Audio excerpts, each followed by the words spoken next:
दोस्तों नमस्कार। आज की इस वीडियो में हम सीखेंगे टेंसेस, जिसको हिंदी में बोलते हैं काल। वैसे तो टेंस का सिंपल सिंपल सा मतलब होता है समय यानी कि टाइम, लेकिन यहाँ पर एक बात और छुपी होती है जो मैं आपको बताना चाहता हूँ। सब्जेक्ट कोई ना कोई काम जरूर करता है, काम कितना हुआ है और कितना रह गया है ये भी हमें टेंसेस से ही पता चल जाता है। यहाँ पर हमारे पास है प्रेजेंट टेंस, जो काम अभी चल रहा है। पास्ट टेंस, जो काम हो चुका है यानी कि बीत गया, पास्ट की बात हो रही है। और फ्यूचर का मतलब भविष्य यानी कि जो अभी आएगा, जो अभी होगा। ठीक है, यहां पर आप देख सकते हैं इंडेफिनेट, कॉन्टिन्यूअस, परफेक्ट और परफेक्ट कॉन्टिन्यूअस होता है। प्रेजेंट के भी ये चार होते हैं, पास्ट के भी ये चार होते हैं और फ्यूचर के भी इस तरह से इंडेफिनेट, कॉन्टिन्यूअस, परफेक्ट और परफेक्ट कॉन्टिन्यूअस टेंसेस होते हैं। तो कुल मिलाकर हमारे पास हो गए 1 2 3 और 1 2 3 4, 4 3 12, टोटल 12 टेंसेस हमारे पास हो गए। यहां पर आप देख सकते हैं मैंने हर एक टेंस के लिए यहां पर हेल्पिंग वर्ब लिखी है, मेन वर्ब किस फॉर्म में होगी वो भी बताया हुआ है और नीचे एग्जांपल में छोटा सा सेंटेंस बताया हुआ है। अब ध्यान से वीडियो को आपको समझना है। प्रेजेंट इंडेफिनेट टेंस के अंदर हम क्या करते हैं? प्रेजेंट इंडेफिनेट टेंस के अंदर जब हम फर्स्ट टाइप का सेंटेंस बनाते हैं यानी कि पॉजिटिव सेंटेंस जब हम बनाते हैं, उसमें हमें सब्जेक्ट के साथ वर्ब की फर्स्ट फॉर्म लगानी होती है और हमारा ऑब्जेक्ट होता है। बट हमें यहां पर यह ध्यान रखना है कि अगर हमारा सब्जेक्ट ही, शी, इट और थर्ड पर्सन सिंगुलर है तो हमें मेन वर्ब के साथ एस और ईएस का ध्यान रखना होता है। बस इतना सा ध्यान रखना होता है। अदरवाइज आई, यू, वी, दे और प्लूरल नेम्स, दो या दो से ज्यादा नाम हो, तब आपको सिर्फ वर्ब की फर्स्ट फॉर्म लगानी होती है। जैसे आई के साथ मैंने लगाया गो, लेकिन अगर यहां पर शी होता तो मैं बोलता शी और उसके बाद मैं गो में ईएस लगाया था, शी गोज लिखता। ठीक है, जब इसका आप नेगेटिव बनाते हैं तो डू नॉट और डज नॉट का यूज करते हैं। डू का यूज हम करते हैं प्लूरल के साथ, लाइक आई, यू, वी, दे या दो नाम या दो से ज्यादा नाम, तब आप लगाएंगे डू। ठीक है, डज का यूज करेंगे ही, शी, इट और थर्ड पर्सन सिंगुलर के साथ, राइट। और वर्ब की फर्स्ट फॉर्म लगेगी। जब भी डू डज आएगा सेंटेंस के अंदर, वर्ब की फर्स्ट फॉर्म लगाना। अब पास्ट इंडेफिनेट के अंदर क्या होता है? डू डज जो होता है वो डिड बन जाता है, राइट। और वर्ब की फर्स्ट फॉर्म लगती है अगर सेंटेंस में डिड है तो। लेकिन जब इसका पॉजिटिव सेंटेंस आप बोलते हैं तो सब्जेक्ट चाहे कोई भी हो, आपको सिर्फ और सिर्फ वर्ब की सेकंड फॉर्म लगानी होती है। तो अगर मैंने यहां पे बोला था आई गो, मैं जाता हूं, तो यहां मैं बोलूंगा आई वेंट, मैं गया। इसी तरह से फ्यूचर इंडेफिनिट, कुछ भी याद नहीं रखना, सिर्फ इतना याद रखो कि फ्यूचर इंडेफिनिट टेंस के अंदर आपको सिर्फ और सिर्फ विल का याद रखना है। शैल का यूज अब मॉडल वर्ब के रूप में यूज होता है, ठीक है, तो उसको हटाते हैं। विल लगाना है और विल के साथ लगानी है वर्ब की फर्स्ट फॉर्म। तो यहां पर प्रेजेंट में था आई गो, पास्ट में हुआ आई वेंट, मैं गया था, फ्यूचर में हो जाएगा आई विल गो, मैं जाऊंगा। क्लियर हो गई बात?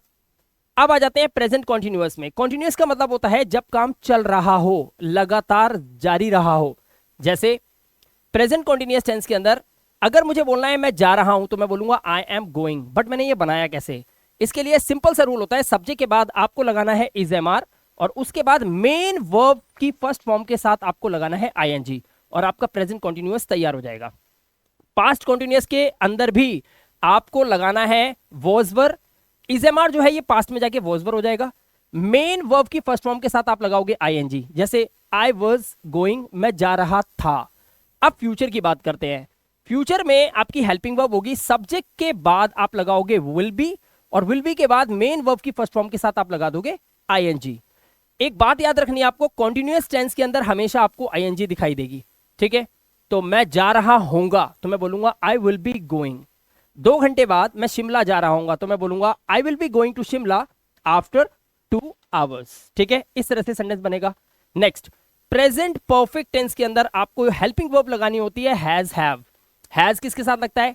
ही, शी, इट और एनी सिंगुलर नेम के साथ आप हैज लगाते हैं, थर्ड पर्सन सिंगुलर के साथ। और आई, यू, वी, दे और दो या दो से ज्यादा नाम प्लूरल नेम के साथ आप हैव लगाते हैं। याद रखिए कि परफेक्ट टेंस चाहे प्रेजेंट का हो, पास्ट का या फ्यूचर का, वर्ब की थर्ड फॉर्म का ही जिक्र होता है, वर्ब की थर्ड फॉर्म भी यूज की जाती है। मुझे बोलना है मैं जा चुका हूं तो मैं बोलूंगा आई हैव गॉन या I have been to Agra. मैं आगरा जा चुका हूं या मैं बोलूंगा मैं आगरा हो आया हूं तो मैं बोलूंगा I have been to Agra. Please ऐसा ना कहें कि I have gone to Agra. मैं आगरा जा चुका हूं तो यहां कौन है? मेरा भूत थोड़ी खड़ा है।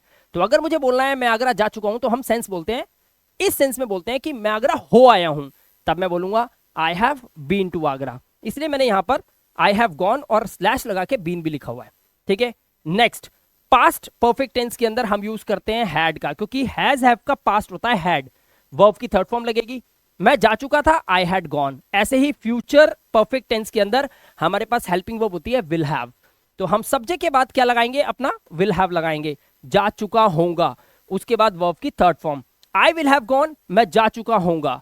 तो अगर मैं ये बोलूं कि 3 साल बाद मैं मुंबई जा चुका हूंगा, तो मैं बोलूंगा I will have gone to Mumbai after 3 years। इस तरह से सेंटेंस बन जाएगा। तो अब हमारा टॉपिक है present perfect continuous. Perfect continuous का मतलब हुआ काम जो कुछ हो चुका है, परफेक्ट हो गया है, और कुछ अभी बाकी है, इसीलिए वो कॉन्टिन्यूअस भी है।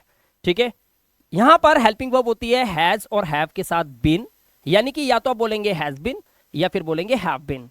उसके बाद मेन वर्ब में लगा देंगे आईएनजी, सब्जेक्ट जो भी काम कर रहा है उसमें आईएनजी। मैंने आपको अभी बताया था जितने भी कॉन्टिन्यूअस होते हैं उनके साथ हमेशा आईएनजी जरूर रहता है। और यहां पर क्योंकि परफेक्ट लगा हुआ है तो वर्ब की थर्ड फॉर्म भी होनी चाहिए। जी हाँ दोस्तों, यहां पर ये जो बीन लगा हुआ है आप देख रहे हैं, ये वर्ब की थर्ड फॉर्म है जो कि हैज हैव के साथ लगी हुई है, यहां पर हैड के साथ लगी है और यहां पे भी हैव के साथ लगी हुई है, लेकिन हम यहां पर फोकस करते हैं। तो आप बोलेंगे हैज बीन और हैव बीन। मेन वर्ब में आईएनजी। सिंस का यूज हम करते हैं पॉइंट ऑफ टाइम के लिए, जैसे मैं बोलूं 2 बजे से तो मैं बोलूंगा सिंस 2 o'clock। अगर मैं बोलूं सुबह से तो मैं बोलूंगा सिंस मॉर्निंग, शाम से सिंस इवनिंग, रात से सिंस नाइट। मैं बोलूं 2010 से तो मैं बोलूंगा सिंस 2010, राइट। और फॉर का यूज हम करते हैं पीरियड ऑफ टाइम के लिए। पॉइंट ऑफ टाइम के लिए तो सिंस का यूज करेंगे, लेकिन पीरियड ऑफ टाइम के लिए आपको फॉर का यूज करना है। एग्जांपल से समझते हैं। अगर मुझे बोलना है मैं 2 घंटे से आपका इंतजार कर रहा हूं तो मैं बोलूंगा I have been waiting for you for 2 hours। इस तरह से सेंटेंस बनेगा। मैं बोलूं कि वह सुबह से खेल रही है तो मैं बोलूंगा she has been playing since morning. तो ये था पॉइंट ऑफ टाइम। और 2 घंटे से आप अगर बोल रहे हैं तो अब आप बोलेंगे फॉर 2 hours। ये हो गया पीरियड ऑफ टाइम। इस तरह से हैज बीन और हैव बीन का use. Past perfect continuous tense के अंदर हैज बीन और हैव बीन कन्वर्ट हो जाता है सिर्फ हैड बीन के अंदर, क्योंकि हैज हैव का पास्ट होता है हैड, यहां पर आपको बताया था अभी। ठीक है, मेन वर्ब के साथ आईएनजी और सेम वही सिंस फॉर का यूज। तो यहां पर आपका सेंटेंस बनेगा आई हैड बीन गोइंग, इसका मतलब है मैं जा रहा था। अब यहां पर आपको टाइम जोड़ना है, जैसे मैं बोलूं I had been going for 2 hours, मैं 2 घंटे से जा रहा था। ऐसे ही आप एक सेंटेंस और देख लीजिए। मान लीजिए मैं बोलूं वह सुबह से खेल रही थी, मैं तो बोलूंगा she had been playing since morning. अब हमारा टॉपिक है फ्यूचर परफेक्ट कॉन्टिन्यूअस टेंस। यहां पर हमारी जो हेल्पिंग वर्ब है वो है विल हैव, उसके साथ आपको लगाना है बीन और मेन वर्ब के साथ आपको लगा देना है आईएनजी। याद रखें सिंस और फॉर का भी आपको यूज करना है अकॉर्डिंगली। ठीक है, अगर मान लीजिए मैं आपसे बोलता हूं कि मैं 3 दिन बाद इस फैक्ट्री में 10 साल से काम कर रहा होऊंगा, इस सेंस में मैं बोलूंगा I will have been working in this factory for 10 years after 3 days। यानी कि जब 3 दिन बाद, ये 3 दिन जब आ जाएंगे, जब तीसरा दिन आएगा, तब अगर आप काउंट करें तो मैं पिछले 10 साल से इस फैक्ट्री में काम कर रहा होऊंगा। इस टेंस का बहुत कम यूज होता है, इसीलिए इसको समझना भी थोड़ा सा डिफिकल्ट होता है, बट मैंने आपको एग्जांपल से समझा दिया है। अब आप मेरे कहने पे एक छोटा सा काम और करिए, जल्दी से ले लीजिए इस टॉपिक का एक स्क्रीनशॉट। दोस्तों अगर आपको वीडियो समझ में आई हो तो वीडियो को एक लाइक देकर मेरा उत्साह जरूर बढ़ाइएगा। हमारे चैनल पे पहली बार आए तो चैनल को सब्सक्राइब कर लीजिएगा और कमेंट करके जरूर बताइएगा ये वीडियो आपको कैसा लगा। कोई भी डाउट हो तो आप मेरे को कमेंट करके बता सकते हैं, नेक्स्ट वीडियो में उसी टॉपिक पे बनाऊंगा। मैं मिलाऊ गुप्ता, मिलूंगा आपसे नेक्स्ट इंटरेस्टिंग वीडियो के साथ। Till then good bye.